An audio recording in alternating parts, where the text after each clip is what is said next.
অবশ্যই মুসলমান হলে ভিডিওটা ফুল দেখার চেষ্টা করবেন। আমার প্রিয় নবীজির বড় স্ত্রী মা হাদিজাতুল কুবরা আমার রসুলকে বলে, ইয়া রাসূলুল্লাহ, আমি মারা যাওয়ার পর 3টা জিনিস আপনাকে করতে হবে, কারণ আমি হাদিজাতুল কুবরা আপনাকে জীবন জৈবন সহ, শুধু তাই না, আমার দন বাড়ি দৌলত আমি ফেলে রেখে আপনার প্রেমে মুগ্ধ হয়েছি, আপনাকে জীবন সঙ্গী করেছি ইয়া রাসূলুল্লাহ। আমি মরার পর আপনাকে 3টা শর্ত পূরণ করতে হবে। প্রথম শর্ত হচ্ছে আমি মারা যাওয়ার পর আপনার জামা মুবারক দিয়ে আমার কাফন দিতে হবে।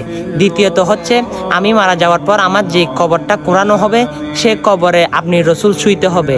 তৃতীয়ত হচ্ছে যখন মুনকার নকির হিসেবে আমাকে সোয়াল জবাব করবে তখন আপনি নবী আমার সোয়াল জবাবের উত্তর দিয়ে দিবেন। সুবহানাল্লাহ। তখন আমার রসুল এই 3টা কাজ করলো। মা হাদিজাতুল কুবরার কবরের পাশে চলে আসলো, এসে বসে আছে, দেখে জিব্রাইল আমিন হঠাৎ নাজিল, ইয়া রাসূলুল্লাহ, আমি জানি আপনি কেন বসেছেন, আল্লাহর দরবার থেকে আমি এসেছি, আপনি হাদিজাতুল কুবরা 3টা প্রশ্নের উত্তর দিতে চান?